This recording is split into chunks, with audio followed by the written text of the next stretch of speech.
Hello viewers, আসসালামু আলাইকুম। Welcome to BD Argentina club. আশা করি আপনারা সবাই বেশ ভালোই আছেন। 15 বছর ধরে স্প্যানিশ ক্লাব অ্যাটলেটিকো মাদ্রিদের কোচ দিয়াগো সিমিওনের পুত্র গুইলিয়ানো সিমিওনে এবার ডাক পেয়েছেন আর্জেন্টিনা জাতীয় দলে। গেল বিশ্বকাপে জিওভান্নি সিমিওনেকে জাতীয় দলে নেওয়ার কথা থাকলেও তখন অত্যন্ত ভালো মানের বেশ কিছু স্ট্রাইকার তরুণ ফরোয়ার্ড থাকার কারণে তখন জিওভান্নি সিমিওনে সুযোগ পাননি। তবে কালের বিবর্তনে সুযোগ্য দিয়াগো সিমিওনের পুত্র গুইলিয়ানো সিমিওনে কিন্তু ঠিকই আর্জেন্টিনার কোচ লিওনেল স্ক্যালোনির চোখে জায়গা করে নিয়েছেন। 2025 সালে বিশ্বকাপ বাছাই পর্বে ব্রাজিলের বিপক্ষে একটি গোলও করেছিলেন গুইলিয়ানো সিমিওনে। ক্লাবের হয়ে গুইলিয়ানো সিমিওনের পারফরম্যান্সও বেশ সন্তোষজনক।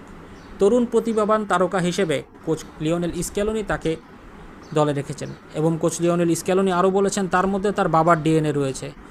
এবং সুযোগ্য দিয়াগো সিমিওনেও কিন্তু আর্জেন্টিনা জাতীয় দলে বেশ ভালো অবদান রেখেছেন। অনেকে তো এটাও বলে যে যদি কোনো কারণে কোচ লিওনেল স্ক্যালোনি আর্জেন্টিনা জাতীয় দলের দায়িত্ব ছাড়েন, তার পরবর্তীতে দিয়াগো সিমিওনে হতে পারেন আর্জেন্টিনা জাতীয় দলের কোচ। তবে সেই হিসাবে আমরা নাই গেলাম, কিন্তু তার সুযোগ্য পুত্র গুইলিয়ানো সিমিওনে কতটুকু ভালো করবে আর্জেন্টিনা জাতীয় দলের হয়ে সেটি আসলে এখন দেখার বিষয়।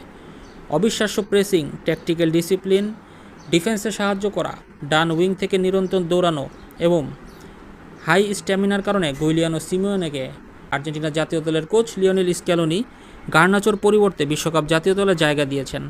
আশা করা যাচ্ছে গুইলিয়ানো সিমিওনে তার বাবার নাম এবং মান দুইটাই ধরে রাখবে।